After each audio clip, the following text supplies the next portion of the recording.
Joining us right now is Chris Nixon, a social worker with St. John's Eastwood Clinics. I mean, we've been hearing all of this information and how these women have lived. I mean, 5 miscarriages. We know Amanda Berry has this 6-year-old. How in the world do they transition back into real life?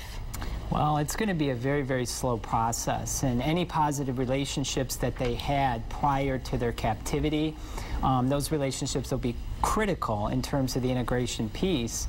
They're going to have to learn to develop trust again in those relationships, and it's going to take a while. Now, one good thing, I heard an FBI agent say on the news tonight that these 3 women have bondage. He could tell looking at them in the hospital and the way they looked at each other. Will that help them get through this? I mean, at least if they have each other. Yes, it will. You know, having had that shared experience, that will count for a great deal in terms of their recovery ultimately, and I'm sure that they're going to have some connection after this. So. What about cases, we keep hearing about Elizabeth Smart and J.C. Dugard, who was held captive for 18 years, and yet when we see her speak publicly, it seems like she's doing okay. I mean, at least publicly. I mean, hearing cases like that and knowing that other victims have gotten out of horrific situations and survived, will this make a difference to these women, you think? Yes, I do.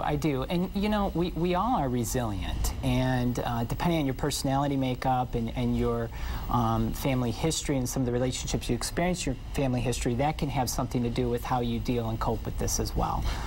A lot of people were asking questions, even in our own newsroom. Why couldn't they escape? But we heard tonight, of course, they were in chains and they were taped.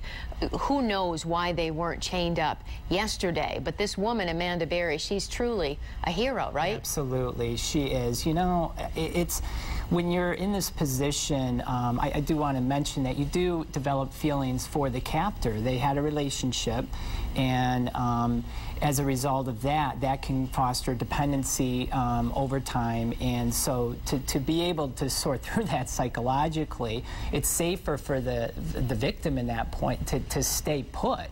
And so for her to have done what she did was a truly courageous and heroic act. Yeah, we know they have a long road ahead of them, but hopefully they'll get a lot of help. Thank you so much, Chris Nixon, my pleasure, for coming in tonight and sharing your expertise with us. And you can follow the very latest developments in the missing women found alive in Cleveland on our website at WXYZ.com and, of course, on 7 Action News.